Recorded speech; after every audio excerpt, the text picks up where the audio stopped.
akhlak Nabi itu bisa buat orang yang benci sama beliau jadi jatuh hati kepada beliau. Kalau kita udah jatuh hati jadi benci. Kebalik. Nabi orang yang marah kepada beliau jadi jatuh cinta. Kita hampir jatuh cinta jadi marah. Kebalik nih akhlaknya. Berarti kita harus belajar banyak nih dari Rasulullah tentang akhlak. Beliau tuh bisa bikin seorang perempuan yang suaminya baru terbunuh, ayahnya terbunuh, pamannya terbunuh, saudaranya terbunuh dalam perang Khaybar. Yang dia bilang orang yang paling saya benci di muka bumi adalah Muhammad. Terus tiba-tiba yang namanya Muhammad datang menghampirinya di dalam tendanya, ditemani oleh beberapa orang sahabat. Lalu kisah itu diriwayatkan, Nabi datang dengan raut wajah yang penuh empati. Dengan raut wajah yang penuh empati, bukan raut wajah orang yang sebagai pemenang perang. Kan Nabi menang perang waktu itu. Sebagai seorang tuan, bukan. Yang empati. Yang kayak sahabat banget gitu. Datang Nabi duduk di sebelah Sofia. Sofia diam aja, marah banget. Cuma dia gak bisa ngapa-ngapain karena dia berstatus tawanan perang. Mau gimana coba? Mau dia tusuk? Gak bisa, dia sendiri. Dan dia takut bahwa dia akan diperlakukan seperti umumnya orang memperlakukan tawanan perang.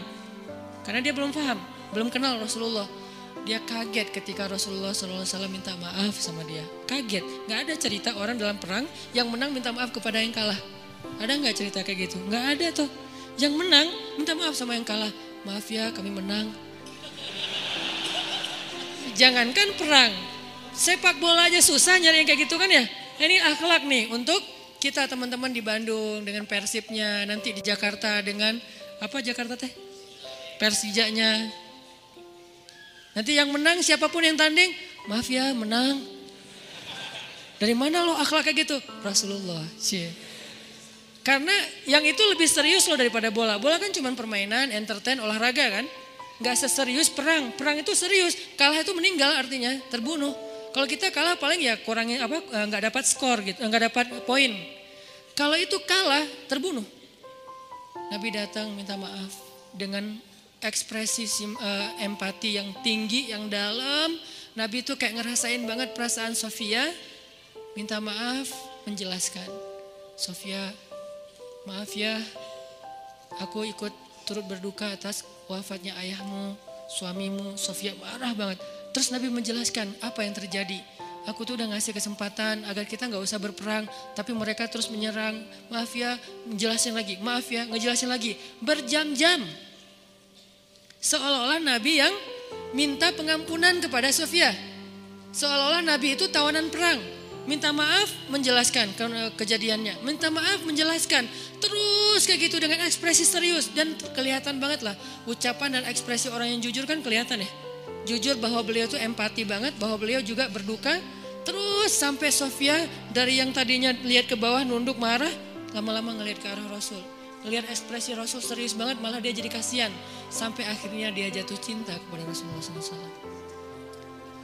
Kata Sofia, ketika Rasulullah SAW datang kepada saya, waktu itu dia adalah orang yang paling saya benci di muka bumi.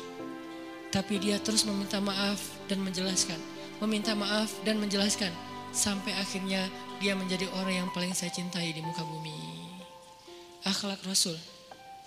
Rasulullah gak mengatakan Allah berfirman wahai Sofia. Enggak, belum ke sana. Akhlak dulu, baru nanti ajarin. Tarbiyah namanya kan ya. Sesungguhnya di dalam Al-Quran ada ayat tentang orang-orang yang kafir yang telah mati terbunuh. Enggak, Rasulullah tuh tahu. Jangan ngomongin tentang ayahnya yang mati terbunuh, ibunya yang pamannya, suaminya yang mati dalam keadaan kafir. Nabi gak mau ngomongin itu, kenapa? Menjaga perasaan Sofia. Kok masih dijaga sih perasaan? Kan mereka beda agama, mereka orang kafir.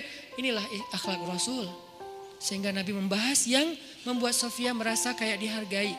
Sebagai seorang janda, sebagai seorang perempuan, sebagai seorang yatim.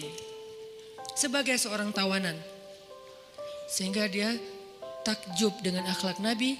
Akhirnya dia cerita, ya Rasulullah, belum beriman udah manggil, ya Rasulullah, saya pernah bermimpi bahwa dalam mimpi saya melihat ada rembulan di atas kota Madinah, lalu jatuh ke pangkuan saya. Jibril turun bilang ke Rasulullah, apa maksud dari mimpi itu? Tahu gak Rasulullah apa maksud mimpi? Apa Jibril? Maksudnya rembulan itu kamu. Maksudnya dia akan jadi istri kamu di dunia dan akhirat. Rasulullah langsung, aduh gimana ya? Rasulullah juga orang yang ra'fah banget tuh. Bil mu'minina ra'ufun rahim tuh Rasulullah. Gak enak. Kan dia masih janda baru meninggal suaminya. Masa saya lamar gimana ya? Kata Jibril, ya Rasulullah Allah suruh engkau melamar dia untukmu. Menjadi istrimu di dunia dan di akhirat. Rasulullah dengan gak enak hati mengatakan, Sofia, aku ingin melamar kamu. Sofia, gimana ya? Itu mah cewek ya. Saya mencoba untuk menghayati kisah ini dari angle cewek elegan ya. Bukan cewek biasa, oh boleh gak apa-apa sih, gue sih enggak.